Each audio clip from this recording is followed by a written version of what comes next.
Harrison Price for Thursday, March 26, 2026. We're a presentation of Bet365. Check out Bet365. The 3-goal early payout. When your team goes up 3, you get paid. It's that simple. Download the app. Must be 19 plus. Please play responsibly. Coming to you from the Pacific Toyota Dealer Studio here at the historic Wall Center. Visit shoptoyota.ca. Visit your local Pacific Toyota dealer today. I'm Matt. You know Jeff. He's back in for Blake again today. Mike Rogerson, all his Junos and other assorted trophies, hitting switches and conducting things. His acting chops I heard about when I was gone. Didn't know that. Littlest Hobo. Mm-hmm. Jeff was some... Not Mike, the show. Yeah. Jeff's like, how did it take this long for you to tell us you starred in Littlest Hobo? But he did. We will start with the daily poll question, and... we've seen a lot of this from Canucks fans on social media, so thought we'd slap it on a poll and see what the results look like. Are you worried about damage being done to young players' development? You can vote yes, you can vote no. Do so at the Harrison Price X and YouTube channels. And this is a topic that comes up, J-Pat, with just about any rebuilding team, any losing team, right? Losing culture, is that seeping in? Do they think it's okay to lose? Do they understand how to win? And all of those things. But I think it's even more pronounced this year in this market with this team because of this Adam Foote defensive system that just virtually none of them outside of Filip Chytil seem like they've been able to understand and to play. And there was an interesting happening Tuesday post-game, and I neglected to mention it yesterday. I was planning to, just flat forgot.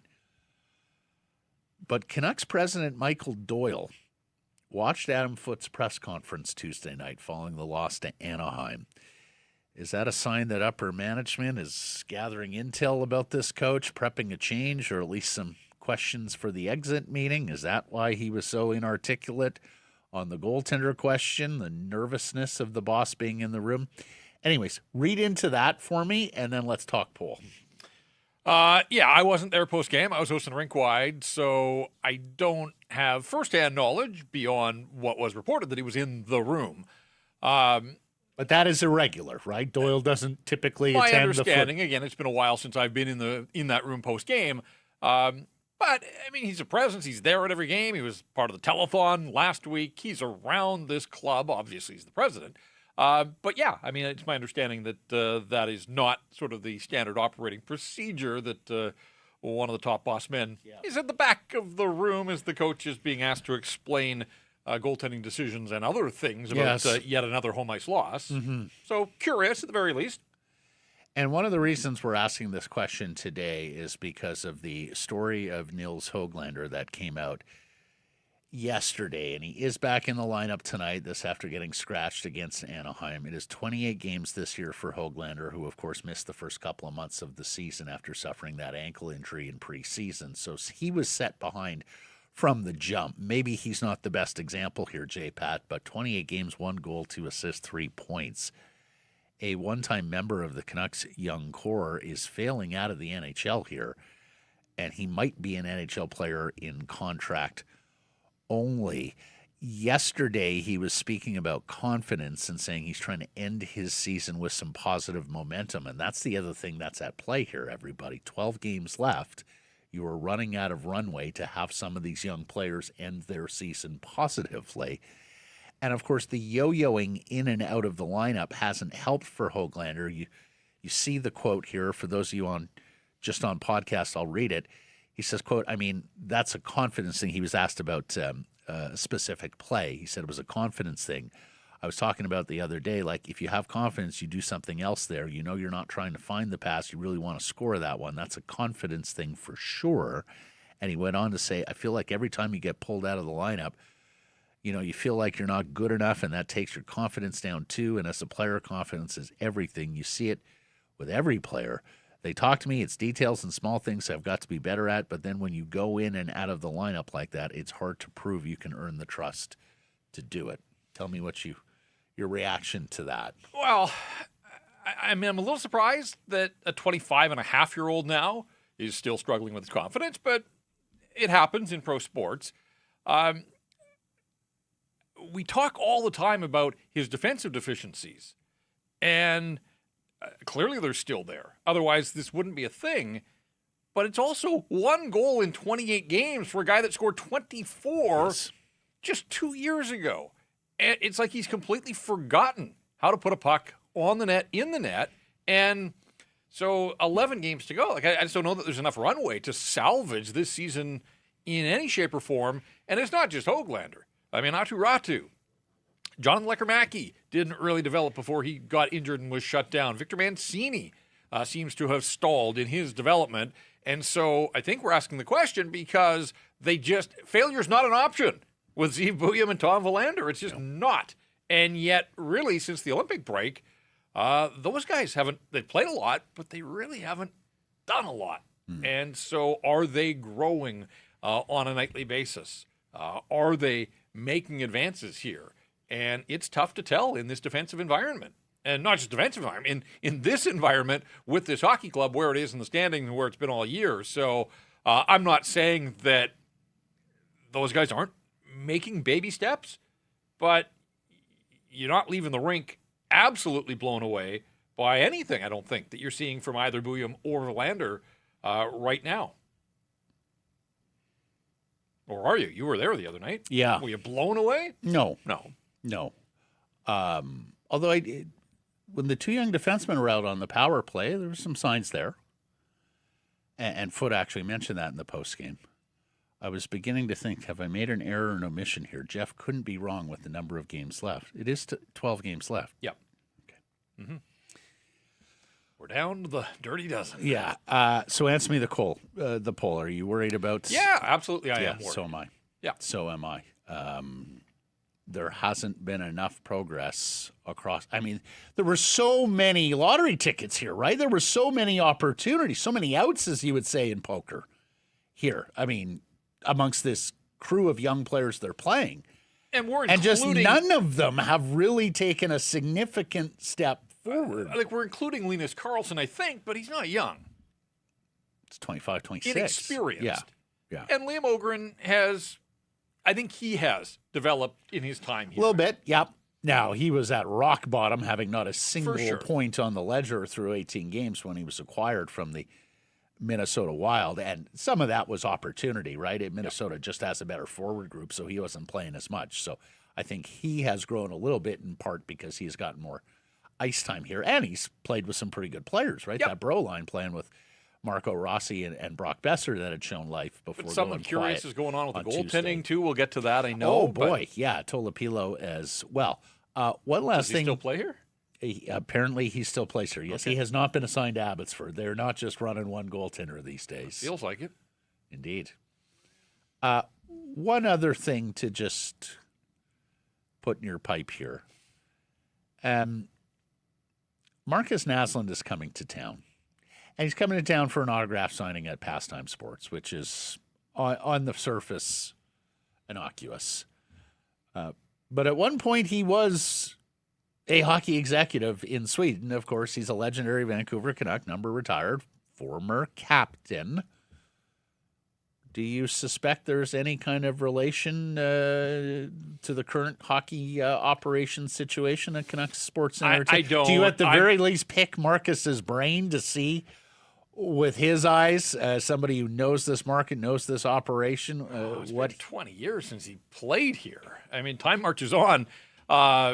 Number on the rafters, I get all of that. I hadn't thought that. He's got a relationship. I think it's past time. He's done it before. Yeah. So they're bringing him back for a card signing.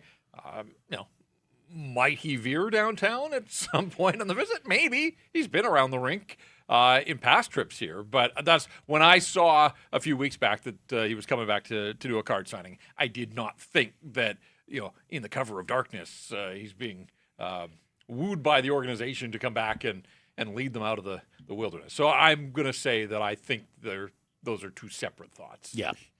All right. Let's get down to Rogers Arena now then and be joined by Tyson Cole of Canucks Army and Rink Wide Vancouver. He's covering practice for you today, or morning skate for you today, with J-Pat here in the studio. He is looking resplendent. Look at that white coat. Wow. Someone's sharp-dressed man today. How you doing, Tyson? Doing great. Thanks so much for having me on. Honestly, I was thinking about this. Does Blake not like me? Because I've been on the show twice, and it's Jeff every time in the chair. And don't get me wrong, I love Jeff. I host Rink Wide with him from time to time. But just starting to think that Blake might not like Tyson. Tyson, I've asked that question myself for 15 years that I've worked with these guys, and I wonder if Blake likes me. So I don't have the answer for you. Blake will tell you he generally doesn't like people, like at a surface macro level. He tends to have some affection for people at a micro level. But yes, you've done many hits with S and this P, not the other P. We'll get you on with Blake one day. First of all, catch us up on the happenings from morning skate today. Tyson, what's the news? Well, there wasn't a lot. I mean, there was only 5 players on the ice, 2 goaltenders, 3 skaters, and it appeared that it was just the scratches. Victor Mancini was out here, Curtis Douglas, and then Filip Chytil. We got a Filip Chytil sighting. Me and Jeff yesterday at practice, we saw his equipment in his stall and a jersey there, and then today we see him on the ice. So good to see. He was sporting a full bubble cage, as you can see in the video here. But I don't think foot didn't seem like Chytil was going to play this season. Like he said that he probably wants to play, but the trainers and coaching staff probably don't want to see it. And I mean, why would he? 12 games left in the season. They're not going for a playoff push. Like, why not just have this extra time to rest up and hopefully get back out there next year? I will say this, that what surprised me there, and it surprised me yesterday when we noted that the stall had equipment, like of all the guys in the world, and he has in the past, why he isn't wearing a red non-contact jersey with like giant signs, "Don't hit me." Yeah, you got to put the stop on the back of the jersey like they do in the minor leagues. Yeah, stop signs everywhere. Like, honestly, that did surprise. Like anytime he takes to the ice, put him in the red jersey. Yeah, and let's just be clear. Filip Chytil has been out since suffering that facial fracture during practice during the Olympic break when the Canucks players had come back and the non-Olympians had started practicing and skating prior to the end of the tournament in Milan. It was out at UBC. Brock Besser took a shot. It took an awkward bounce, post, boards, and somehow, some way, I mean, poor guy is cursed, hit Filip Chytil in the face. I will say one thing about Chytil. Sorry to interrupt, but he was off to his own side. Like it was just him and so there was no danger of him. So no danger. The other 4 were on the other side. So I don't think I wouldn't read too much into the no contact jersey. He wasn't around anybody else. Gotcha. Adam Foote didn't explain it this time around, but Kevin Lankinen for a 5th straight start. Tyson, thoughts there? Yeah, I just don't understand. I asked him the question, and I completely tuned him out. And when I listened to it again, I was like, "What?" Like I'm just confused at this point. What did Tolopilo do to not get these games? Like you've been eliminated. Don't you want to see what the 26-year-old has? Like he's played 12 games this year. He started 12 games. That's it. Like what? Are you trying to save your job? I don't know. Do you want to get some wins in front of your home fans? Like maybe that's the angle, but I really don't know. And it's not like if you look at the stats, Tolopilo has the better number. So if you're trying to win games, he might have to give you the best shot at doing that. But I don't know if he's trying to save his job by starting Lankinen to get wins. I just think if you're trying to save your job and get wins, I just think he should change his mindset to go like, okay, well, now I'm going to flip it. It might not be about wins. It's about development and lean into that role and then give Tolopilo starts. And then hopefully that might look a little bit better on his resume. Yeah, in 25 fewer games this year, Nikita Tolopilo is just 3 wins shy of Kevin Lankinen. As Tyson notes, he has had the better numbers. It's a superior goals against average. It's a superior save percentage, albeit in a smaller sample size. Goals saved above average, it's not even close with Lankinen. I mean, Tolopilo's almost even neutral there, whereas Lankinen is some 22 goals saved below average. The only thing that Lankinen's got him on, gents, is the shootout, where he has been perfect this season. And Nikita, and maybe he's anticipating a shootout tonight. The LA Kings have gone to overtime 28 times already this season. Crazy. The league record is 30, so it may not be a bad bet that this one's going to go beyond regulation time. I wonder, guys, if we are coming at this from the wrong direction, though, as much as we look at what Tolopilo may have done wrong to get in the bad books of the head coach. Like, I'm starting to wonder, like, are they showcasing, like, are they trying to play Kevin Lankinen out of his slump somehow and try to build up trade value? Well, Saravelli reported they're going to try and move goaltenders in this summer. We both talked about it, Jeff, and Tyson, feel free to jump in here, but I don't think Demko has any trade value till he gets back on the ice, plays competitive games, and shows that he can compete in the NHL again with all his injuries. Lankinen's contract would be most difficult to move now with those numbers, but maybe that's it, right? Maybe if Lankinen can stand on his head a few times before the end of the season, you got the possibility of moving off that deal in the summer. Tyson, thoughts? Yeah, that's a good point. I hadn't thought about it that way. Good point, Jeff. I agree with you, Matt. I don't think Demko, and even if Demko had any trade value, it wouldn't be what he's truly worth. So I think it's best to hold on to it. And also, like, who's going to take that contract with all the health concerns surrounding it? So, yeah, I think that quite possibly could be what it is. And if you look at his starts, like, he has played decent over this last few stretches. So, you know, maybe it's working and maybe that's what he wants. But then again, you think about Lankinen's comments and he says he wants to be here, support the rebuild. And I mean, I understand everybody's going to say that. You don't want to say that you want out and be looked bad in the locker room. But, yeah.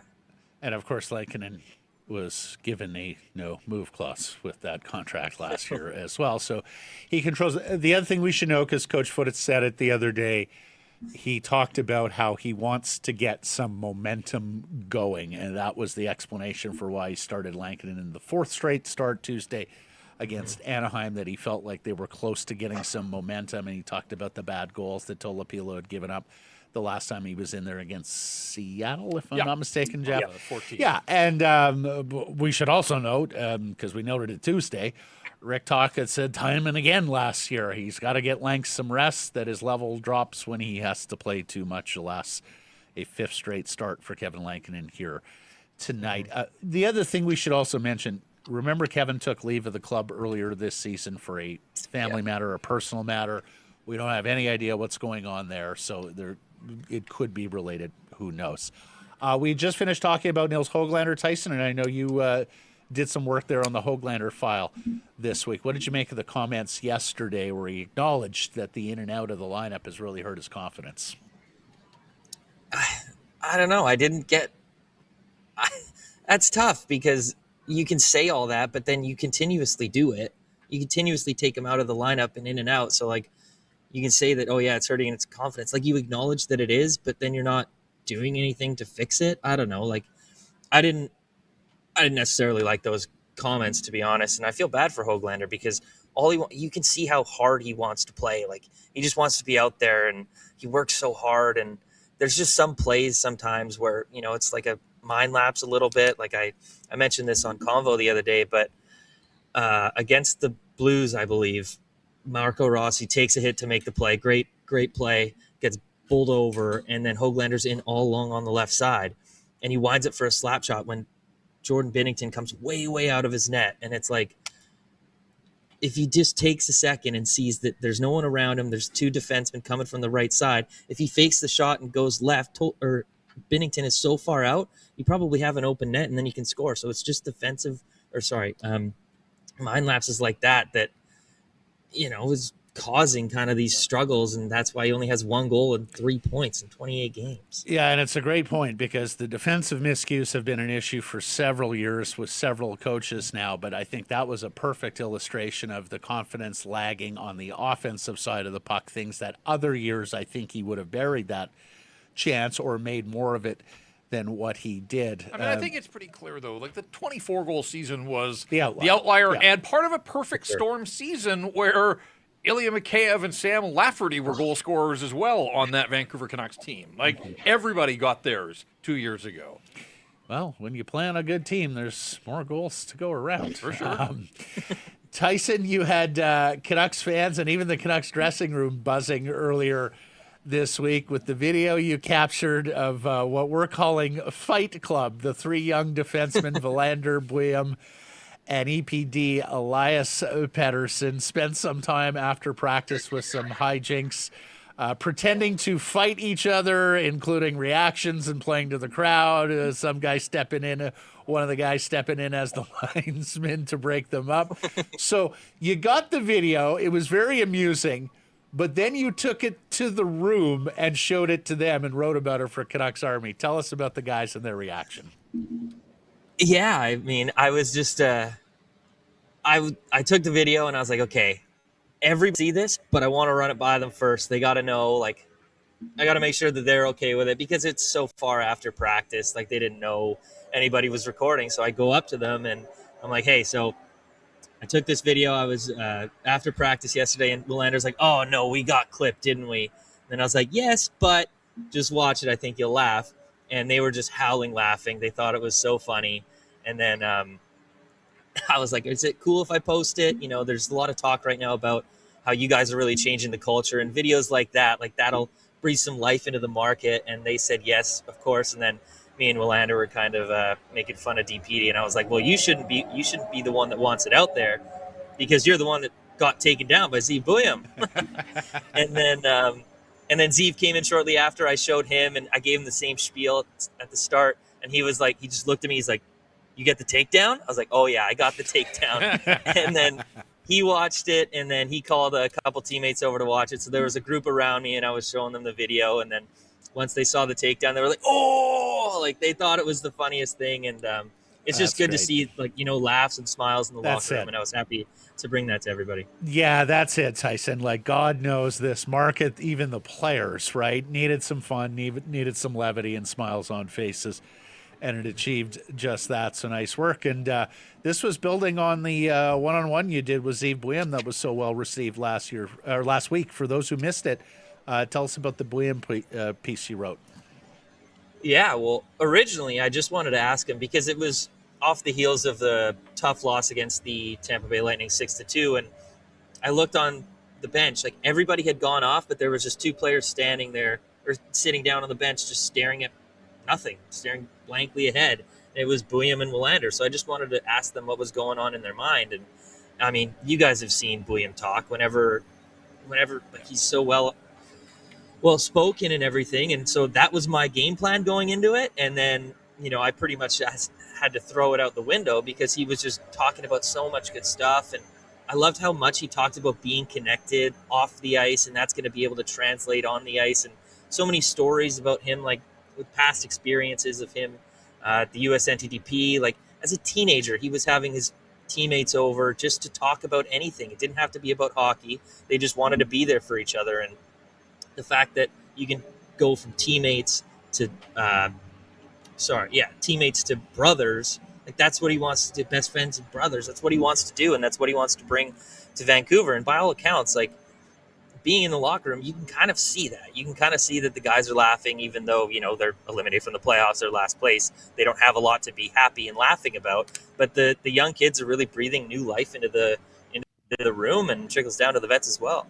Yeah, well, his joy, his enthusiasm, his gratitude for being in an NHL room and playing NHL games has been a breath of fresh air. He's been more talkative here in the last month, 6 weeks, J-Pat. Yep. And it seems like every single time he talks, something smart comes out of his mouth, something positive, something constructive, something that really resonates with Canucks fans. And I think they're falling in love with this young man and his attitude, even in the toughest times of this season. It was a fantastic piece. And hey, more and more from Zeev Buim, guys. When you're down at the rink, I think we're going to need it not just for the rest of this year, but going forward. No, here. and I'm with you. More and more of him and the fun and the fight club and everything else. But what about his actual play? since You had to go there, huh, Jeff? Well, because Tyson's keeping a close eye on him and in building a rapport with this guy. But I'm just curious, you're at more games than I am these days, back here in studio with Rinkwide and stuff. So we're talking about player development here on the program today. Since the Olympic break, I sort of contend that while both Bouillon and Höglander are getting ice time, 20 minutes a night, how much are they doing with it in your mind? What are you seeing growth and development in their games? I mean, it's kind of tough to say. Like, I would say no.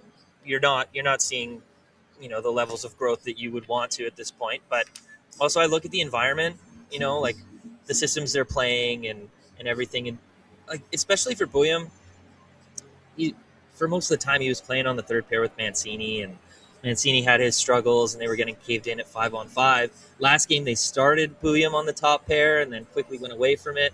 So I've liked what he's done with Hronek. And I like over these last few games, I've noticed that, they're kind of taking extra steps, trying to create offensively. And, hey, if it results in a turnover, whatever. If they score, who cares, You're not playing for anything, but go try and make those plays and try and develop your game. And once you do that, you'll have the confidence. And that's another thing you talked about. It's all about kind of confidence, right? And so once you make those plays, you can do it. And then it's just going to grow from there. But I think waiting until next season and hopefully new system comes in or whatever, and then maybe that's when you can really judge them on it. So yeah, I think you're right. Yeah. I think you're right there. I'm 100% with you. I've been banging this drum since the trade deadline. Steve Bouillon is a big part of the Vancouver Canucks' future. If all goes well, he's a top-pair defenseman.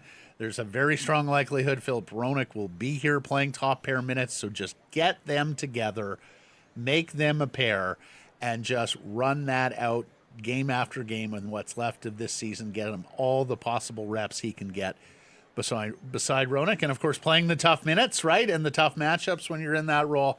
I think all that would serve him well in his development for next year and going forward. Tyson, great job today and recently here. Appreciate this, my friend. Thank you. Have a good game tonight. Thanks so much for having me on, guys. That's Tyson Cole of Canucks Army and Rinkwide, fills in on Rinkwide on Canucks Conversation, and a presentation of Pizza with the delivery guarantee. If your order is not delivered on time, it's free. And who doesn't love free pizza? It's the best pizza out there. That's right. You place your order, you'll get an estimated time of delivery, and if your food arrives after that time, your order is free. And be sure to check out the Volcano Dipper. New at Pizza, the Volcano Dipper pull, rip, dip, slice into molten volcano shaped center filling with that famous creamy garlic sauce. The perfect app for creamy garlic lovers, only at Pizza.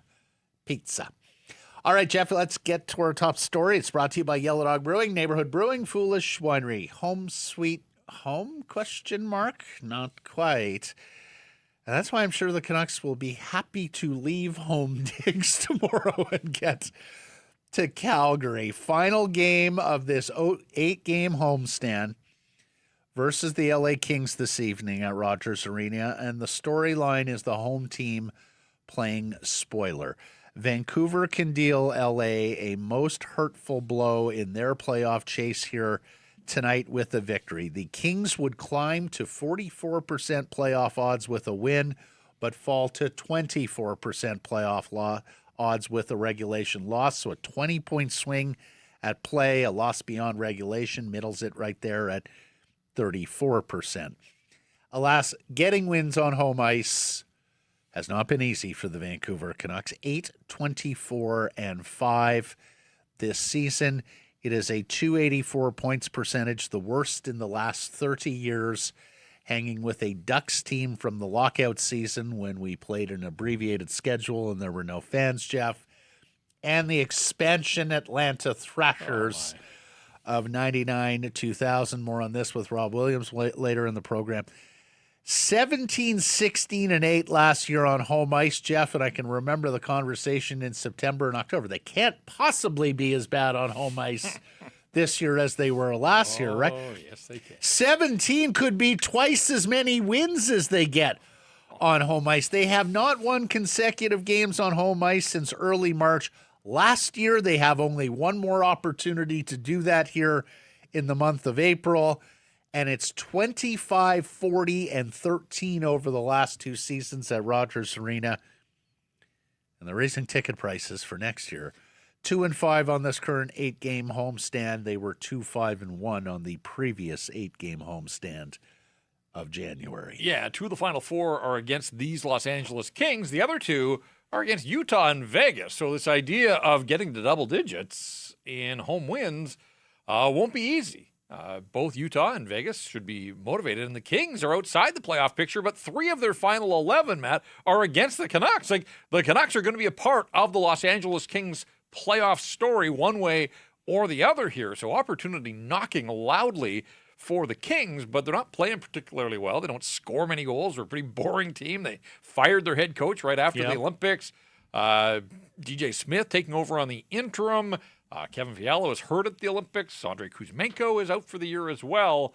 But they did get Artemi Panarin, and he will, this will be the first time we'll get a chance to see him in a Kings uniform, and he's been good for them. He leads them in points since he was acquired, as you would expect. I mean, that's what he does. That's why they went out and got him. But, yeah, they're a low event, low scoring, not terribly exciting hockey team. So, and look, always root for the BC guys. So disappointed that Jim Hiller got fired, but I think it was past time. In fact, many wondered why didn't Ken Holland make that move prior to the Olympic break and let DJ Smith have them for a run of practices, which have been so rare in this compressed season. You mentioned Kuzmenko, Jeff. Let's just divert for a second. The former Vancouver Canuck, who, of course, 39 goals, and it was his best year in the NHL by a mile. And who did he play with? He played with Elias Pettersson, Jeff, a whole lot, and it seemed like those two were two peas in a pod. They really suited each other's game. If you were keeping Elias Pettersson for next year and hoping the value rebounds after 2 years in this slump, does it not make sense to go out and get Andrei Kuzmenko, someone he's got chemistry and success with, to see if you can jumpstart number 40?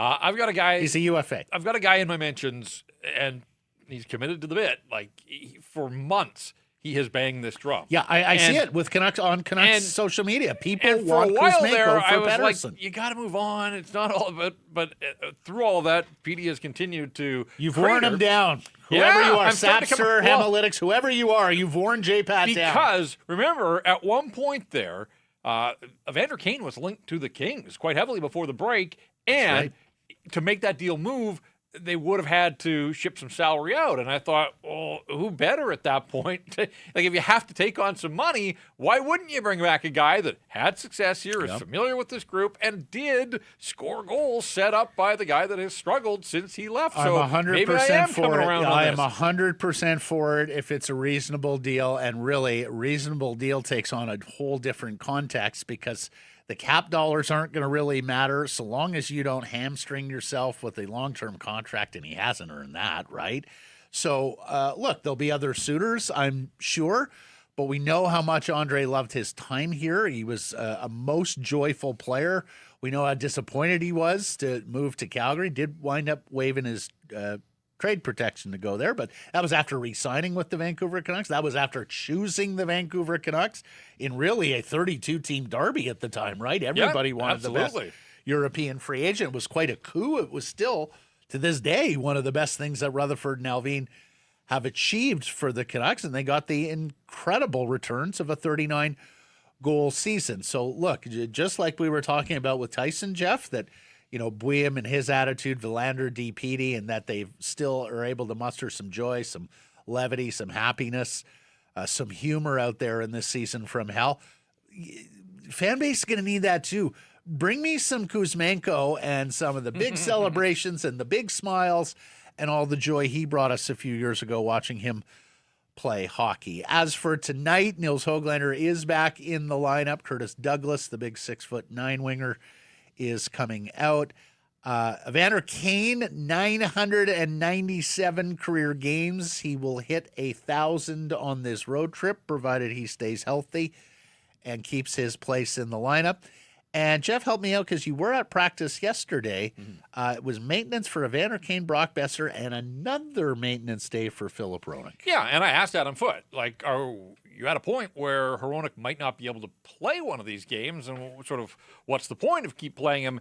He said no, that the schedule they've got him on, he's good to play, and so he's going to continue to play. So I don't think that they're looking at shutting down Filip Hronek, but he hasn't practiced in a while now, these maintenance days. Clearly, he's playing through something. We've seen the same with Besser and Evander Kane.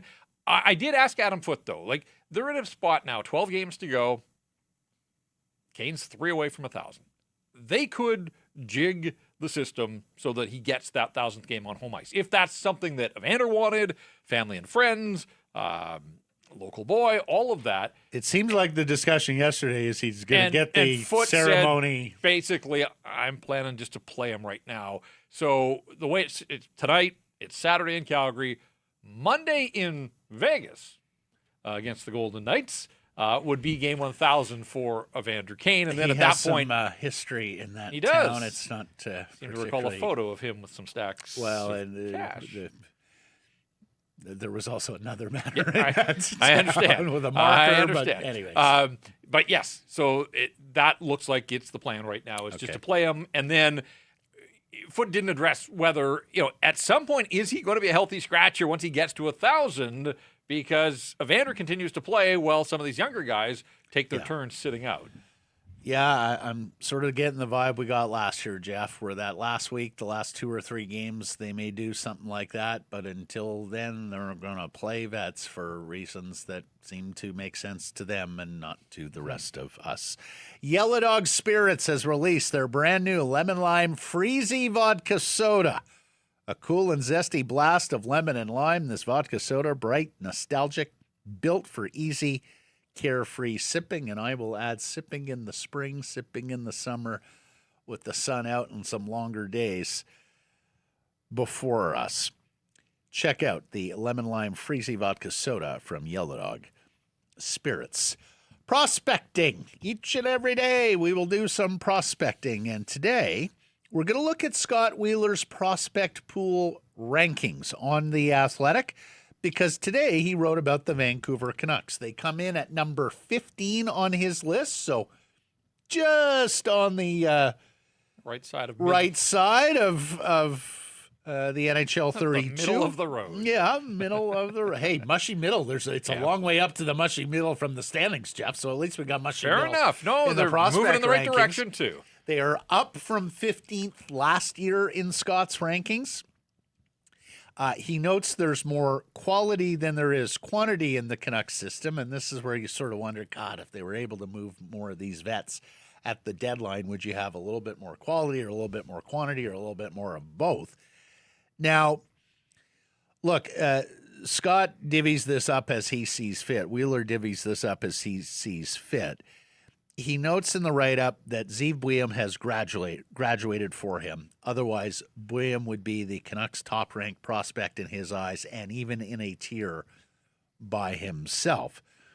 Other Canucks young regulars in the lineup now, he is still counting as prospects. Yeah, I was confused. I didn't see any markers about... Well, in baseball, they do it pretty strictly by games played. That, you know, you're on a prospect ranking until you exceed rookie status, and then you're done. In the NHL, it's a little bit more of a gray area. So, like, Höglander's older than Buium. He's played essentially the same number of games now at the National Hockey League level. Lekkerimäki, of course, is a few years advanced on the aging curve compared to Zeev Buium. So, yes. Yeah, I was a little Although unclear. fewer games for Lekkerimäki. I understand that, so.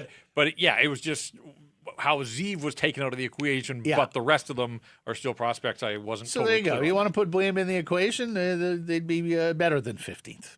Fair enough.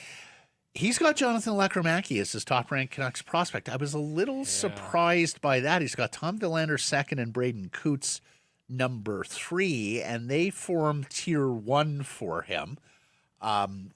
He's a Lekkerimäki believer, and Lekkerimäki has done very well in the American Hockey League. It just hasn't yet translated to the National Hockey League. We've talked about it in the past. Do think he needs to get stronger to be able to score some guts of the ice goals, if I can quote Tokic talk it, or at least more goals than just that great shot from distance. Höglander and Coots, as mentioned. Liam Öhgren is alone in Tier 2 for Wheeler. And then you get into the third tier, and it's Elias Pettersson, Medvedev, the young goaltender with the London Knights in the OHL, the second-round pick from last year. Sawyer Minio, British Columbian, who is also now plying his trade for the Abbotsford Canucks. Kirill Kudryavtsev, and you wonder if we're going to see Kudryavtsev again before this season is done. And then Ty Mueller down in Abbotsford. Wilson Bjork, the young Swedish forward at Colorado College, draft pick last year. And, of course, his brother Vigo could easily be a top 10 selection in this year's draft. And then Anthony Romani, the winger at Michigan State. We have talked about him. In fact, his Spartans are getting going here later today, or even as we speak. They are up. Yes. After 2 periods. Does Romani have a goal yet? It is not. Anyways, Romani has really moved his way up prospect rankings. Not many people thought much of him as a 6th-round pick at one point. And he scored both at the OHL level and in his freshman season at Michigan State this year. And then Riley Patterson, we've told you all about him. He's a finalist for the OHL Player of the Year. He's getting all sorts of accolades in the coaches poll in the OHL. Centerman with the Niagara Ice Dogs, and they're going to the OHL playoffs. In fact, they start tonight. And then Kieran Dervin, who was a draft pick from last year, who's playing his trade with the Kingston Frontenacs and has had a decent season in the OHL.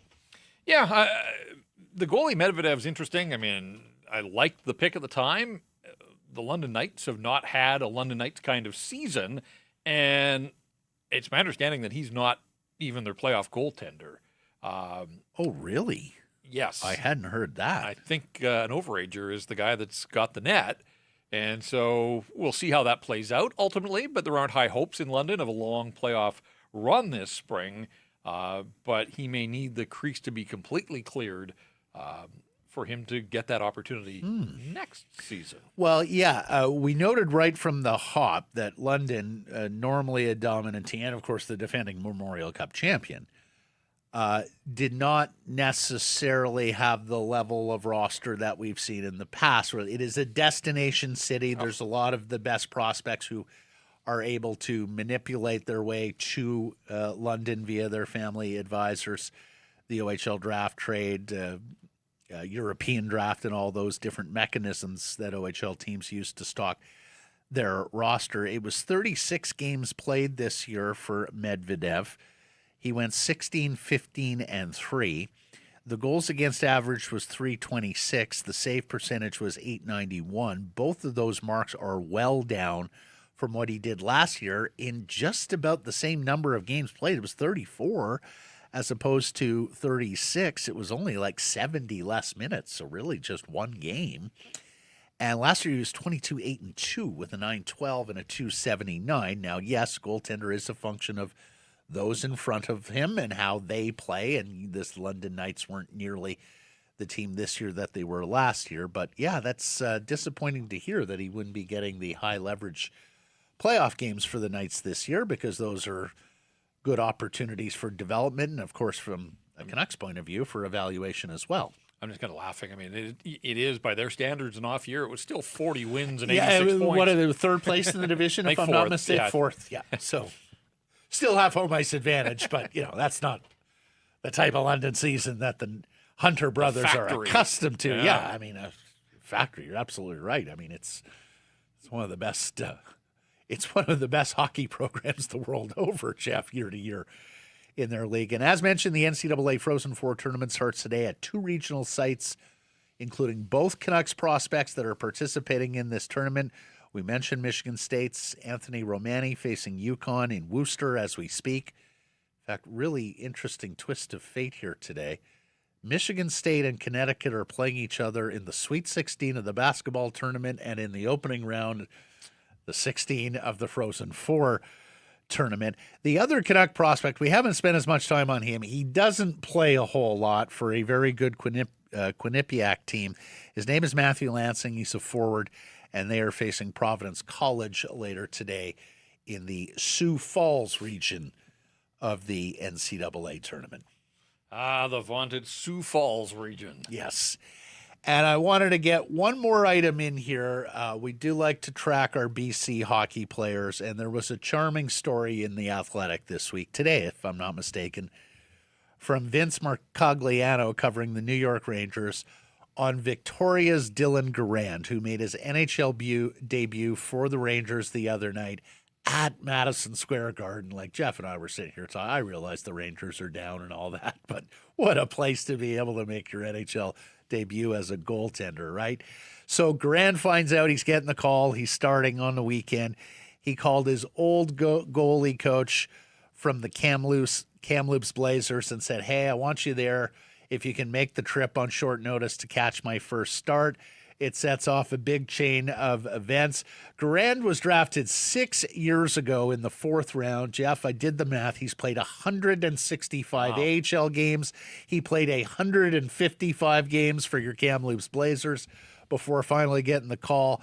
The goaltending coach in question, Dan DePalma, he and his daughter Brittany hopped on a flight, had to drive from Kamloops to Vancouver, hopped on a flight, got into Newark at 1 a.m, got into their downtown hotel at 2 a.m, were absolutely geeked, couldn't sleep, so spent an hour or so walking around Times Square at that hour. There was a time when you didn't walk Times Square at that hour, but it's been cleaned up a fair bit since. They slept for a few hours. They did some tourist sightseeing. They made their way to MSG for a noon puck drop, met up with the Garand family. All told, 27 hours for the De Palmas in New York City before getting back to Vancouver via 2 layovers, Jeff, and then the drive to Kamloops. So it was quite an ordeal for them, but they got a chance to see Garand, and he was a 2-1 loser, played pretty well. The Rangers don't win at home. They don't score goals at home. Yeah, played against Winnipeg Sunday afternoon at Madison Square. I don't know Dylan Garand. I met Dan DePalma, but by all accounts, Garand just one of those guys that has worked his butt off to get to this point. Sure. That got the opportunity. So good for him. And as the story pointed out, and I don't know if it was Dan's first time, but daughter Brittany's first trip to New York City. Oh, yeah. So the ultimate whirlwind, as you said, tried to squeeze it as much as they could. It sounded like they were all over Manhattan up to Central Park. The one thing I didn't get, you point out 2 layovers. Did you see they went Newark, Chicago, Dallas? Explain that. I don't. And then to Vancouver. Well, clearly this flight was being booked at last minute. I guess I'm guessing they didn't have a lot of great Chicago, Dallas, options. Vancouver. Anyways, well on Dylan Garand, thinking of his old goalie coach in junior. I mean, that's 320 games below the NHL, Jeff. Major, junior, and AHL before getting there. So fantastic stuff there. Wish him the best on Broadway. Good Victoria boy. Let's get to today's menu. It's brought to you by Greta. Fantastic spot to catch all the games, home and away. And to pregame, postgame, because you are mere steps from the arena and the stadium. If you're planning a team outing, a family reunion, a work party, office party, check out Greta. They got the fantastic private riser in the back, surrounded by television screens. Watch what you want, surrounded by arcade games as well. Game for everybody. Terrific, delicious menu of food, and the staff top notch. For more information to book your event, go to gretabar.com, Greta 50 West Cordova. Let the games begin. We're going to talk to Rob Williams here of the Daily Hive and its Offside Sports vertical on a number of topics. We'll discuss the Nils Höglander story from this week. Rob says they absolutely have to make a head coaching change. We'll get into that as well. We'll discuss, of course, the memo that was sent out to season ticket members this week. Rob, amongst many, who thinks it fell short on several spots. We'll also talk about Elias Pettersson. Can the culture truly change with the Canucks if Elias Pettersson is here? And also spitball and speculate the best structures for a trade in the offseason should the Canucks go that route. So that's coming up with Rob. Later in the show, you've got World Cup qualifiers going on today and some very interested Canadian eyes to see who their first opponent will be at the 2026 FIFA World Cup. That game in Toronto. The Canadian team itself is centralized, playing a couple of friendlies this week. Ali Ahmed returning to Canadian soil. The ex-Whitecap is doing so well over in England. More on what is getting to be a busy and crowded and fun sports scene down the I-5 in Seattle, because on top of everything else that's going on, NBA expansion there, they're hosting a baseball game today. Opening day at T-Mobile. Jays get going tomorrow, so we'll mark the start of the Major League Baseball season as well. All of that coming on the show a little bit later. Time now for our Bet365 bets of the day. Did you win yours a couple of days ago when you were in I had here? Cutter Gauthier with his 5 shots. He had 3. He had 7 attempts, but got to hit the net. Likes to shoot the puck. Yeah. Where are you going today? We mentioned Artemi Panarin a little bit earlier. Canucks are going to see a lot of him here down the stretch if he's healthy. I'm going to go with the Kings to win with a goal and an assist from Panarin. So he needs to hit the score sheet a couple of times. That's a lot of happenings, Jeff. I know. Well, these are the Canucks they're playing. Yeah. And things happen. Fair. Bet365 has boosted that to plus 450. I can get a goal and an assist in a Kings victory for Artemi Panarin. So the Kings are down right now. They're really struggling. They've got some injuries. They don't score a whole lot. It's the final game of the homestand for the Canucks. They won 2 of the 8 the last time. We brought you that story earlier in the week that they're a 99-point pace team when they're eliminated from playoff contention, remember? Oh, I feel a rising up here. Plus, you can, you're a chance to play spoiler here against a division rival. You're not going to have that chance with a lot of the other teams on the schedule. I think they get a win tonight. I'm going to take plus 145 on the Canucks to beat the LA Kings. That's tonight at Rogers Arena. And our Bet365 bets of the day. If you're tired of waiting for the end of the game to get paid, ready to move on to the next puck drop, that's why Bet365, an official partner of the NHL, has 3-goal early payout. The team you're riding goes up 3 goals at any point in the game. They'll pay your bet out early. Hockey moves fast, and now with 3-goal early payout, there's one less thing you have to wait around for. Bet365. Download the app. See what early payout's all about. Must be 19 or older. Please play responsibly. Rob Williams coming up next.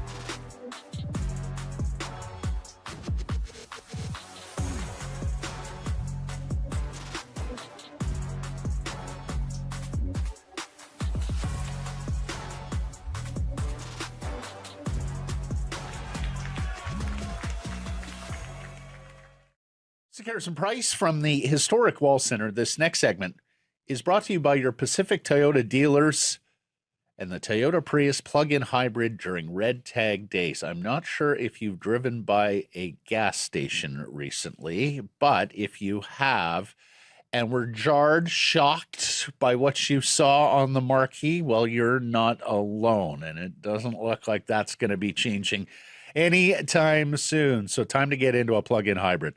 And the Toyota Prius plug-in hybrid. It's a no-compromise approach to electric vehicles that offers the best of both worlds. What you do is you drive up to 72 kilometers on the battery alone. You get home, you plug it in, no special charger needed, just a regular plug-in overnight.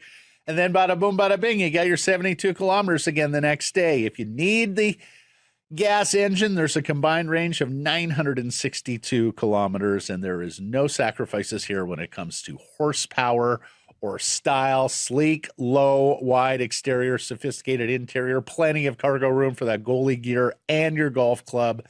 Golf clubs. One club would fit, but if you got a full bag, that fits too. Got the long putter. Yeah, exactly. It's loaded with tech that's easy to use.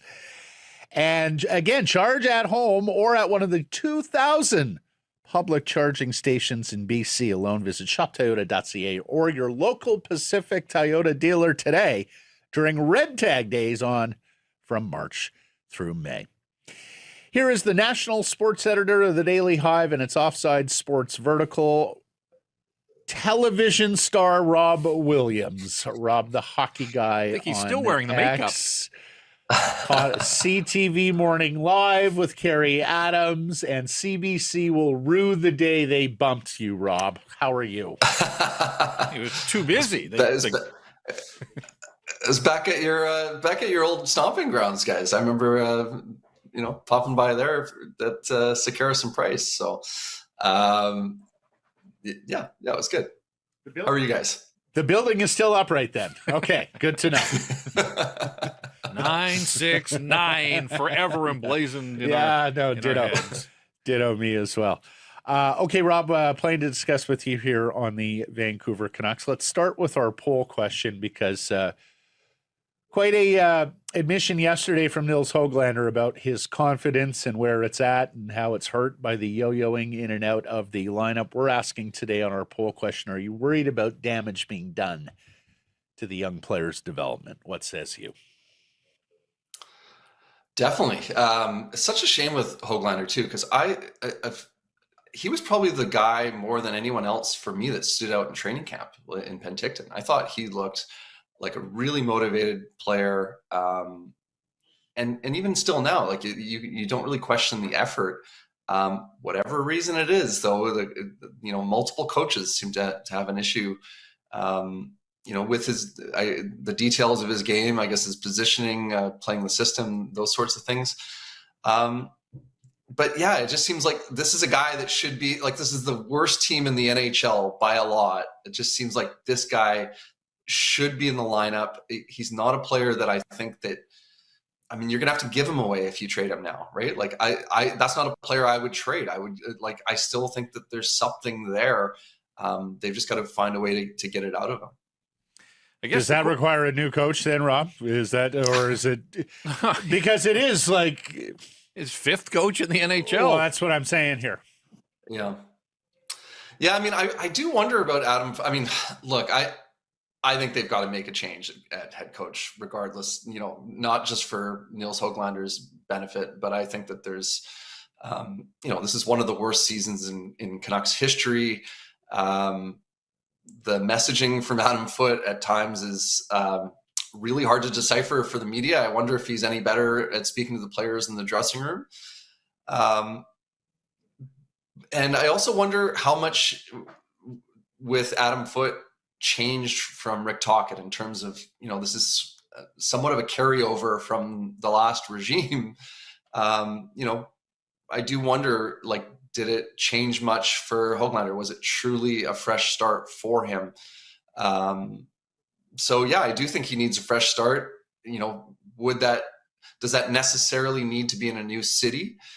I don't know. But certainly a new head coach, it could change things. We don't know.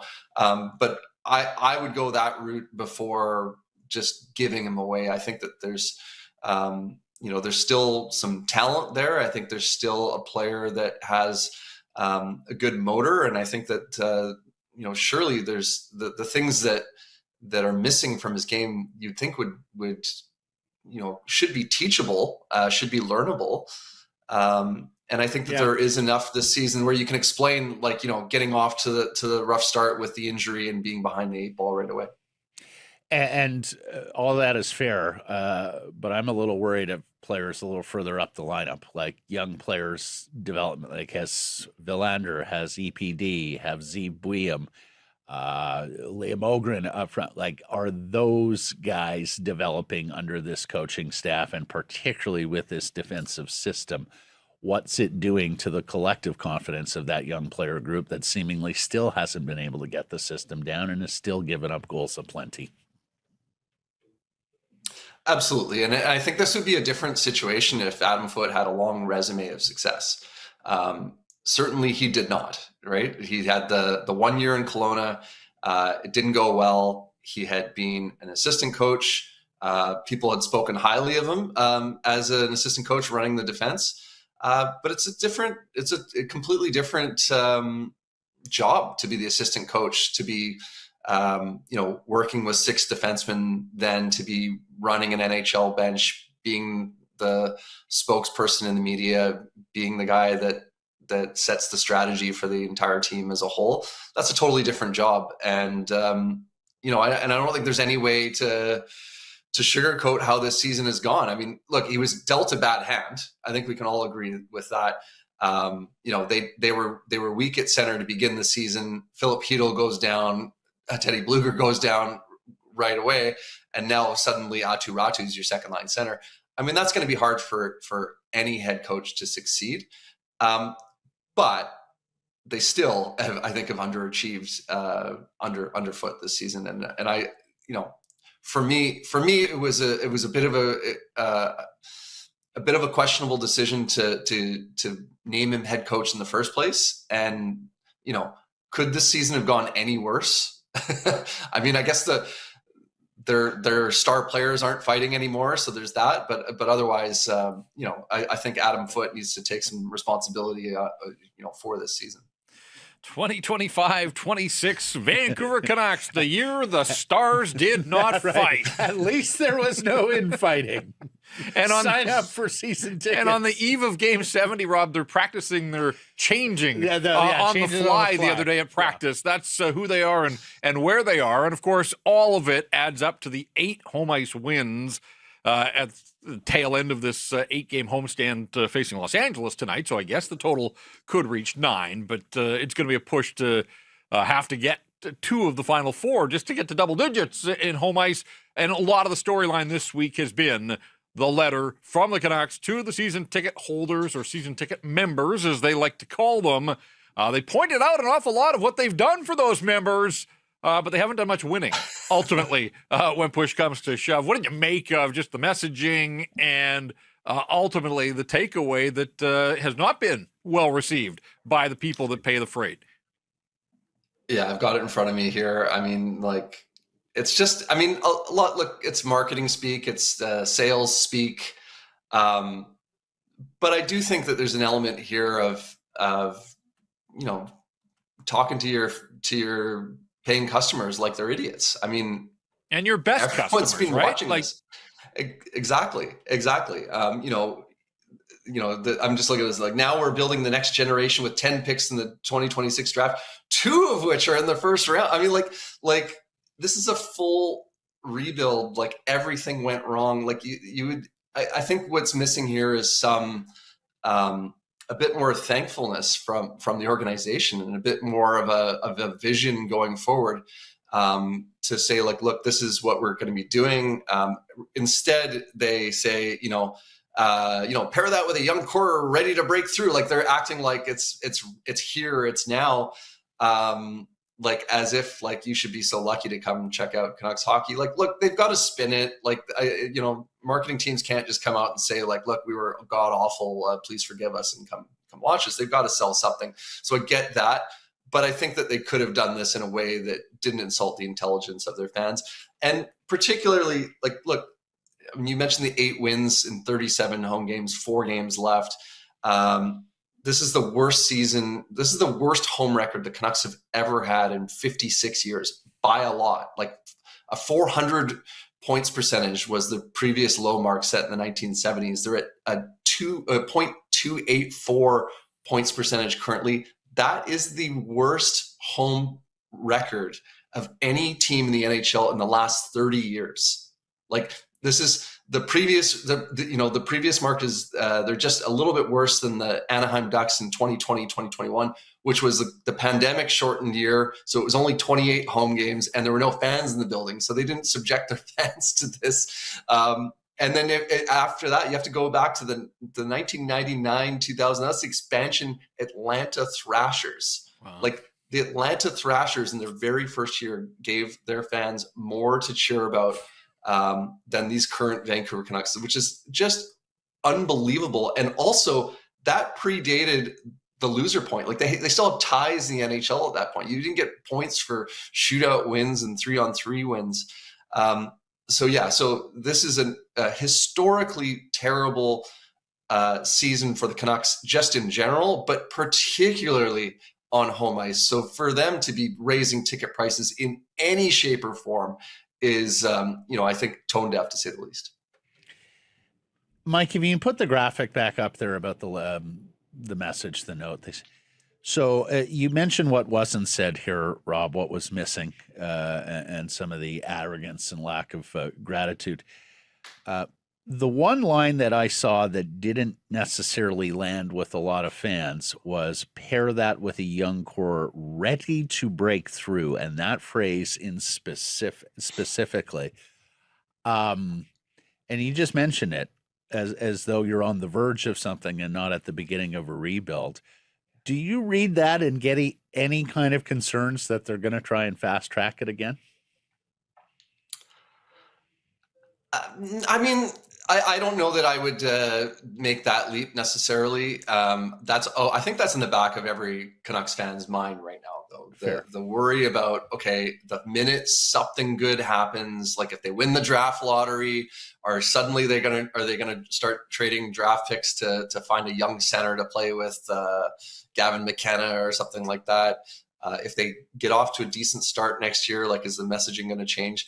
I mean, the funny thing is, ever since they mentioned the hybrid rebuild, the Canucks have, I mean, they haven't gone on a win streak of any kind since then. So there hasn't been any opportunity for them to even kid themselves. Like, they haven't won 2 in a row since December. I was looking at it, like, they've had 2 win streaks all season. They had a 3-game win streak in October. They had a 4-game win streak in December. That's it.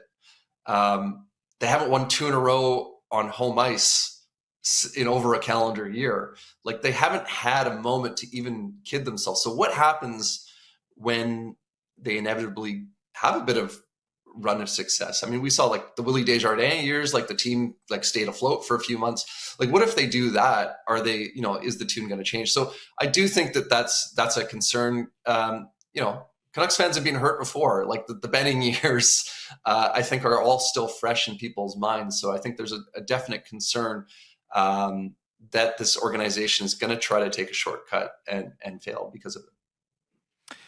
Yeah, I can sort of hear it now coming out of, training camp. Marco Rossi's here. We've got the 1-2 punch down the middle. Oh, no. It's going to be a healthy Thatcher Demko who's had a whole season. No, don't go there, Jeff. I can't. Wild card 2. No. Here we come. No, the British Columbia brain cannot process Thatcher Demko is healthy now, okay? That is not a statement that connects the wires in the BC brain anymore.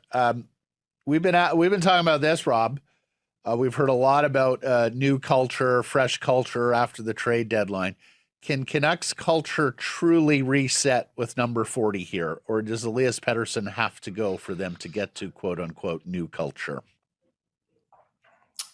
Yeah, I mean, this was a topic of discussion in the press box on Tuesday. I kind of go back and forth on this. I think clearly they would be better off if he was out of that dressing room for the purposes of the culture. I don't necessarily think that it's, what happens if you don't get the deal you want, though, in a trade? Can you bring him back?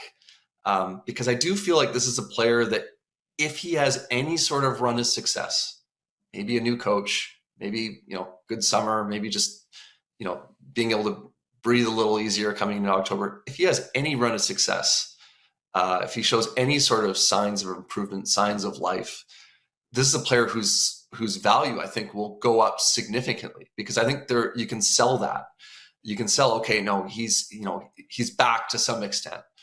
But I've also been the guy the last couple of years saying, no, he's going to be better next year. No, he's going to be better next year. And every year that he does that, his value drops just a little bit more. So at what point do you just cut your losses and say enough and get rid of him? It just would seem like, are you going to give him away? I don't know that. Does that make them better? What if you get a Gavin McKenna? Who's he going to play with? I guess Rossi, but Yeah. So that's a question, right? Like he's not a loud voice in that room, I don't think. So there's that, but exactly.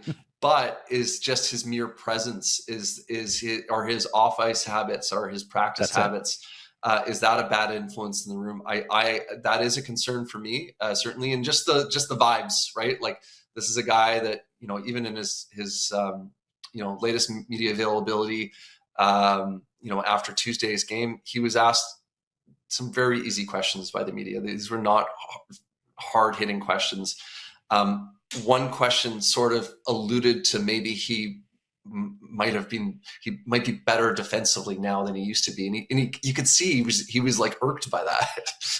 Like, as how dare you say that, like, I wasn't so good at playing defensively. And it was honestly like, it wasn't a gotcha question. It was just really just an honest question.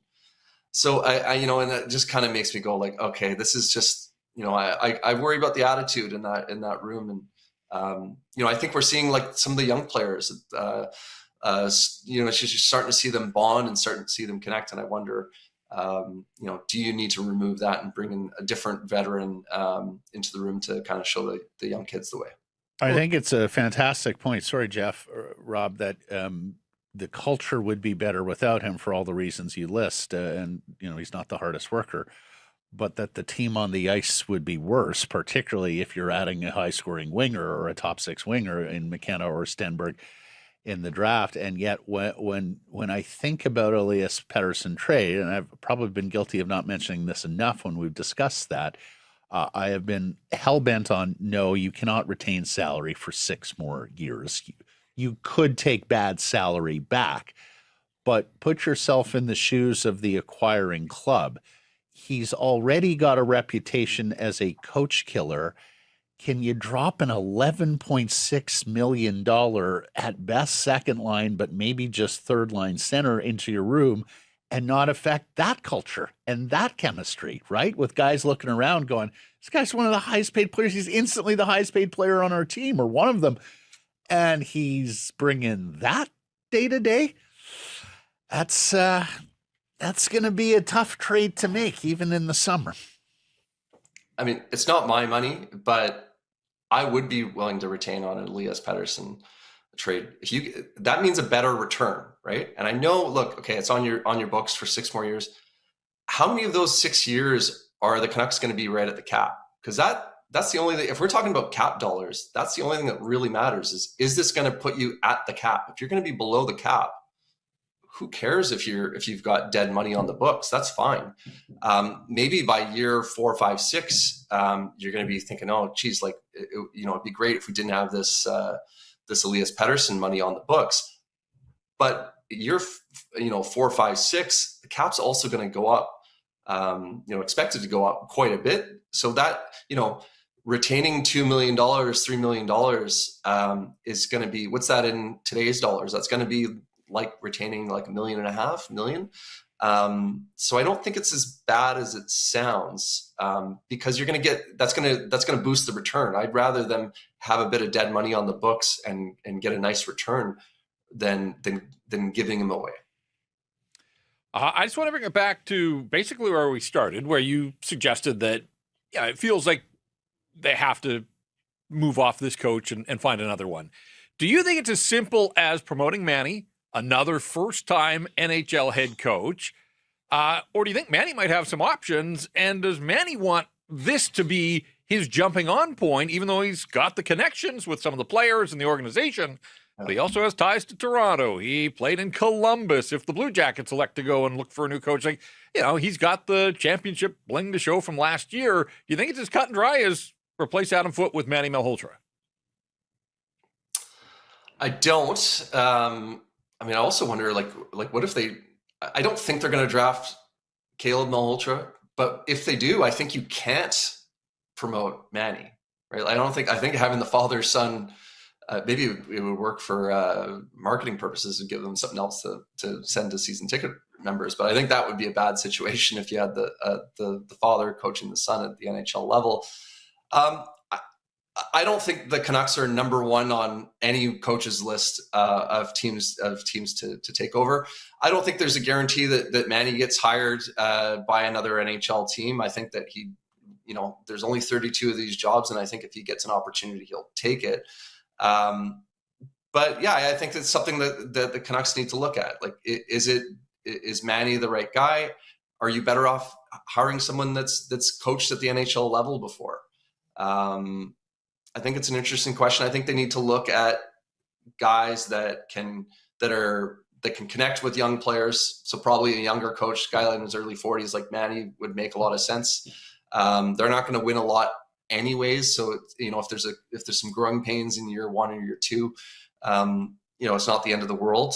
But I do wonder, I'm looking sort of through the list of coaches that are out there that they could, I'm compiling a list for an article coming up in the next couple of days here. Is Jay Woodcroft, is that the guy? Is, Dave Hackstall, is that the guy maybe? I think you want a teacher. You want a guy that can put in really good structure into this team.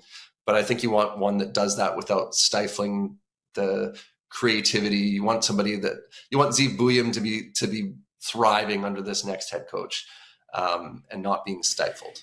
Yeah, and we do have precedent on the father-son thing, because the Canucks have long said they could not. They had drawn a red line and said, Cal Foote, Nolan Foote, we're not going to be a part of the organization here because of the presence of Adam. They viewed that as a conflict of interest they wanted to avoid, although maybe standards have changed here after a season like that. So the Deneen's, I'm trying to think of father-son coach. Can you imagine, like this? It would be great for shows like this to talk about. It would give lots of fodder. But could you imagine if? We would be looking at the ice time every night, right? Did the coach's son play a little bit too much? Is he being too hard on his own son to prove a point? Skyler. Yeah, he's in the Carolina system. No, honestly, Rob, it would kind of be like a minor hockey storyline, and that just might be appropriate for what's coming here with these Vancouver. Even at minor hockey, I don't remember working on line changes, you guys. So they assumed you had the line change thing down. Yeah. Rob, great stuff. Thank you for this. Have a marvelous week. Hope to see you on TV again. Until then. Thanks, guys. Secure some price from the historic Wall Center and the Pacific Toyota Dealer Studio, built by Arbor Lee. Tickets secured, hotels solved. Make Wall Center your downtown headquarters for every big game, concert, and rivalry night. See what's happening at wallcenter.com. Well, 6 final World Cup spots available and up for grabs, with qualifying games that are ongoing, JPAT, as we speak. And Canada will certainly have eyes on those Italy-Northern Ireland match and the Wales-Bosnia-Herzegovina match, because the winner of that bracket, pathway A in official FIFA parlance, will join Canada, Switzerland, and Qatar in Group B. And in fact, Canada will play the winner of this group to begin the World Cup June 12th in Toronto. And of course, if it's Italy, will we even have home pitch advantage in a very Italian city like Toronto, Jeff? Can't play our first World Cup game on home soil and not have the majority of the crowd, can we?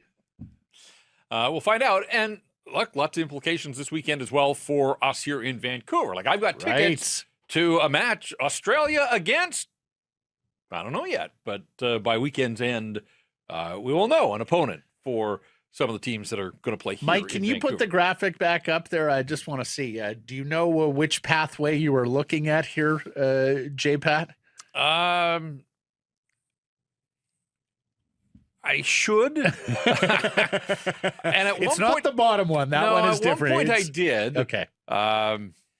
The Irish, incidentally, have taken over Prague. Prague is a green city today. They are singing and chanting in all of the bars. So there are the country maps. And you were telling me that Australia game you're going to at BC Place is a 9 p.m. local start? I believe so. Holy cow. I like the nightlife. And I got to say, I understand Toronto is our biggest city. It is the head of all Canadian finance and media, yada, yada, yada. Have you seen that stadium and the way they reconfigured it for FIFA? It is so small time. A city that big, and you've got this I mean, it looks like a glorified high school football stadium. In fact, there would be better high school football stadiums in Texas and other states. And, you know, if Canada has not got the crowd with them think of that as a player on the pitch. That would really, really suck. So here's the thing to all my Italian friends. Love your country, love your food, love your Azzurri. World Cup is better when Italy is in it. And they have been in it since 2014. But sit that one out. I'm not actually rooting for Italy. Stay at home. I'm not actually. Go Northern Ireland, go Bosnia Herzegovina, go somebody that will give Canada a home pitch advantage in Toronto before they head here to BC Place to face Switzerland and Qatar. And speaking of that club, Canadian men's national team back at it this weekend in Toronto. Saturday versus Iceland, Tuesday versus Tunisia. And ex-cap Ali Ahmed doing a victory lap at training yesterday. You may remember the Caps transferred him to Norwich City in the English Championship, second division. And there was a lot of consternation, not just from Caps fans losing a good player, but also from Canada fans who were wondering, Norwich City, is he really going to... They were facing relegation at the time. They were way down the table. Well, it's turned out pretty well for Ali Ahmed. He was talking about it yesterday, the rapid rise. Quote, "It's good to be back in Canada. Feels like I've been in England for 6 years with the amount of games we've played.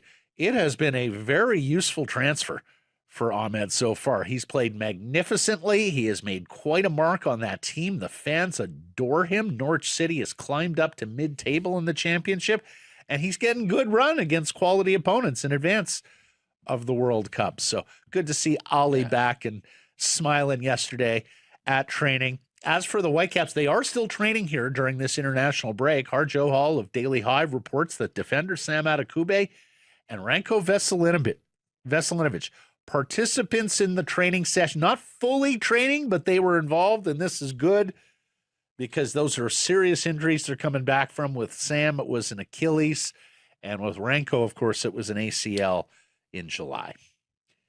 Caps back at it, not this weekend, but next weekend. The Major League Baseball season started Wednesday with the Yankees and Giants in a standalone game on Netflix. Big Yankees victory there. Giants managed only a few hits off Max Fried. 11 games today, including Pittsburgh and the Mets on main network NBC, Jeff. It is really quite something how NBC, the main network, with no sports network now, right, have leaned into live sports. You were getting weekday primetime NBA games. You were getting you're getting weekday afternoon opening day games. In fact, every Sunday night, the rest of the year on NBC will be a live sporting event, whether it's a baseball game, a basketball game, or a football game in the fall. This Mets-Pirates game, Bo Bichette with a sacrifice fly RBI in his first Met at-bat, and he was followed up by former M. Jorge Polanco. So some tears shed by both Jays and M's fans watching former stars get it done. I got to say this. For the Mets. When I was out traveling on the Canucks beat, in 2017, 2018, one of those years, the Canucks finished their schedule in St. Louis. The Cardinals had opened on the road. Magnificent. But opening day at Busch Stadium was that weekend. And Travis Green, for some reason, decided to practice his team ahead of game 82. How dare you, Travis?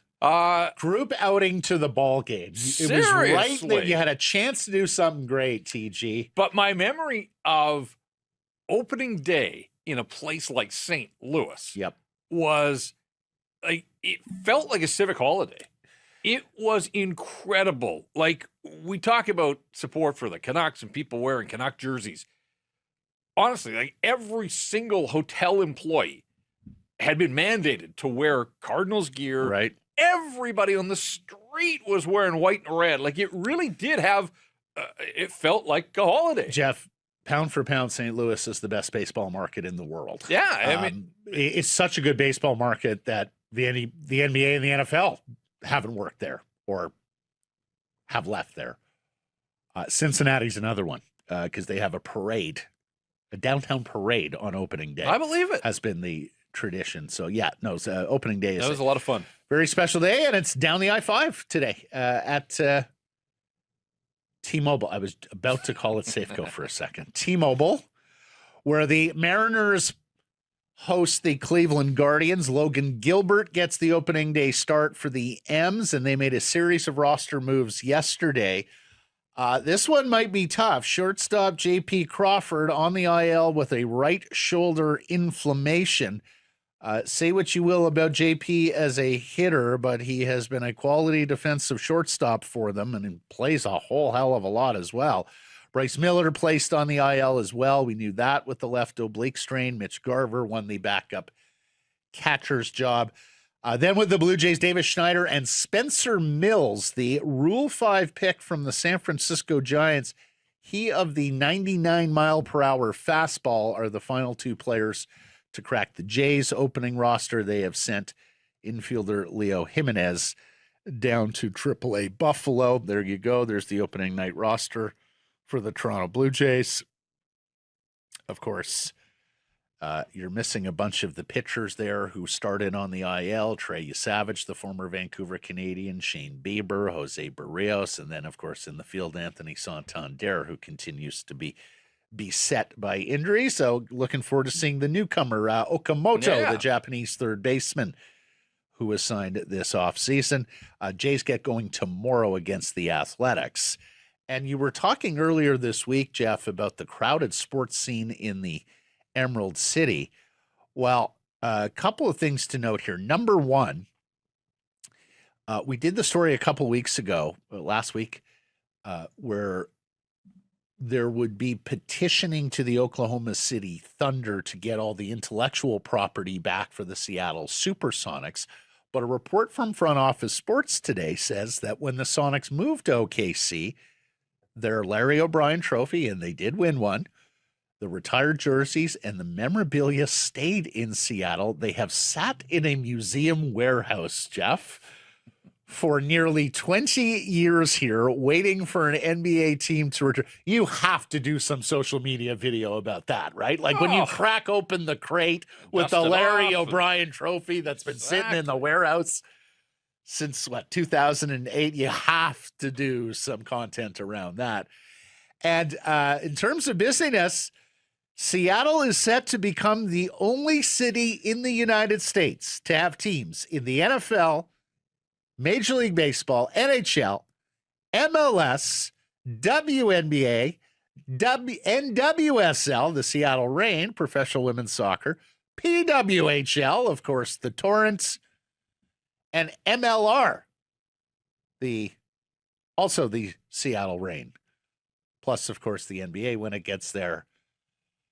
And then there's Husky football and even Husky basketball if that program ever got going. So you said that's quite a list. Yeah. Like when I saw that, like the only city in North America with all of those teams. Like, some, of course, are missing. Many, of course, are missing some of the professional women's teams, especially on the hockey side, right? Sure. Right? Yeah, Boston and New York or Minnesota is No, you're right. It's going to expand, but right now. Yeah. And we say, like, Seattle's a great sports city, but that is a crowded landscape. That's it.